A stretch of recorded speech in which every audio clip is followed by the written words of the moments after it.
on the surface, you can see that this arrow indicates a direction. So we'll talk about that in a moment. The other thing these field lines help illustrate is the strength of the magnetic field, how strong the attractive or repulsive force is going to be on another object. And generally the rule is the closer the object is to the magnet, the stronger the force will be.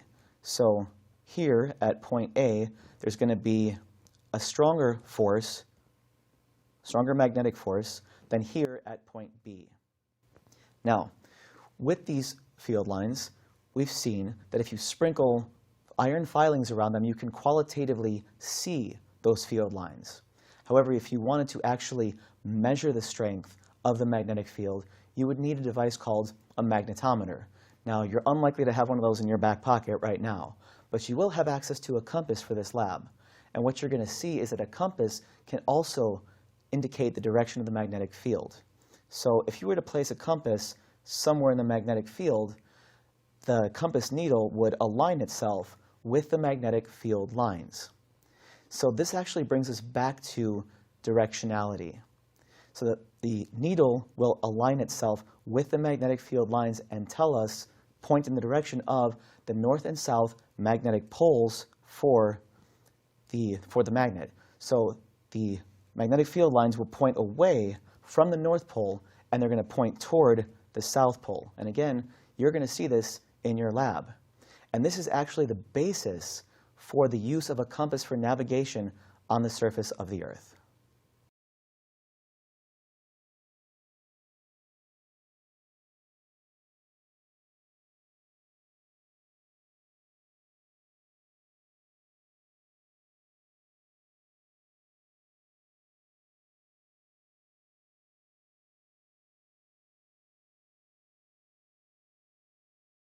According to Exploratorium, since Earth is a magnet, a compass will normally line up with Earth's magnetic field. Because opposite magnetic poles attract, the magnetic north pole of the compass points toward the magnetic south pole of the Earth.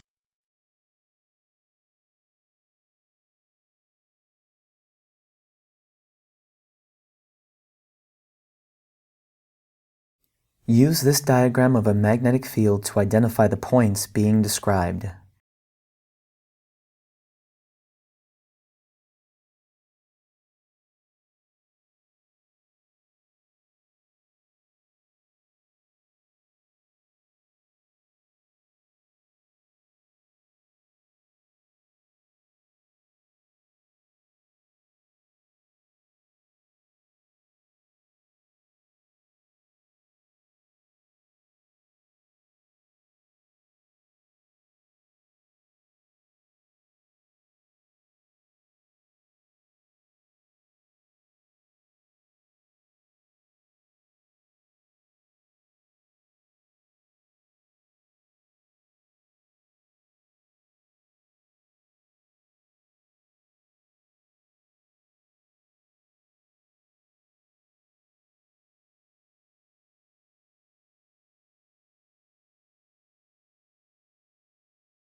Points D and E represent the north and south poles of the magnet, and since force is dependent on position within the field, point B would experience the greatest magnetic force.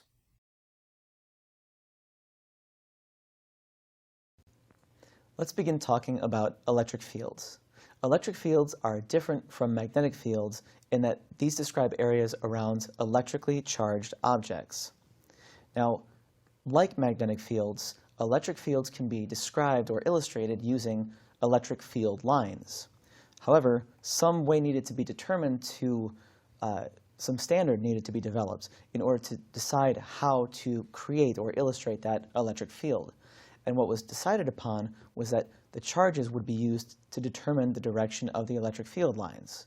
So we have electric field lines will point away from positive charges, and they will point toward negative charges, which you can see illustrated before you. Now, charges can also either attract one another, charged particles can attract one another, or they can repel one another. Now, surely you've heard the phrase opposites attract. Well, here, it's the literal truth. A positively charged object will attract a negatively charged object, but two positive charges or two negative charges will repel one another. Now, perhaps you've seen somebody, a clown, take a balloon, put it against his head, rub his hair, and stick it to a wall. The reason that happens is because rubbing that balloon builds up a static negative charge on the balloon, the phrase.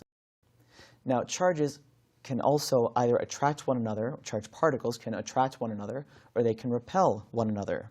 Now, surely you've heard the phrase opposites attract. Well, here, it's the literal truth.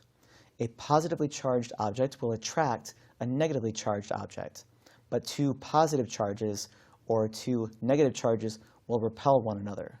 Now, perhaps you've seen somebody, a clown, take a balloon, put it against his head, rub his hair, and stick it to a wall.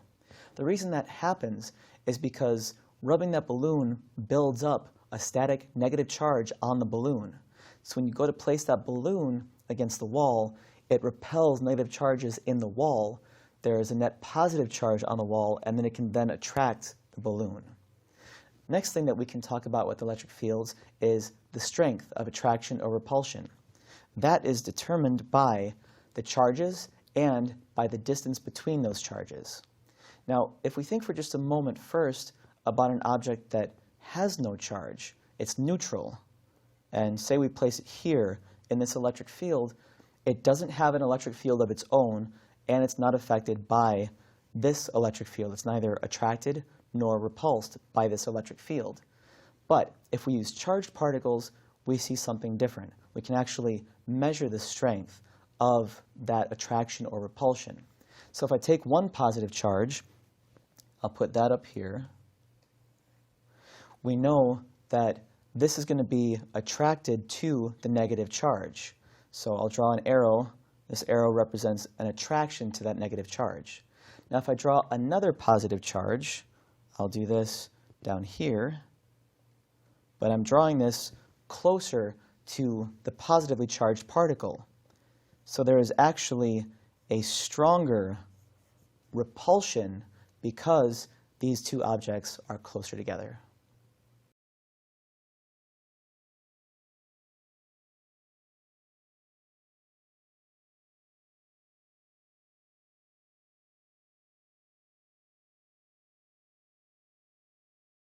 Use what you just reviewed about electric fields to correctly identify the charged particles on your screen.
Remember that electric field lines are drawn based on the direction that a positively charged particle would move in that field.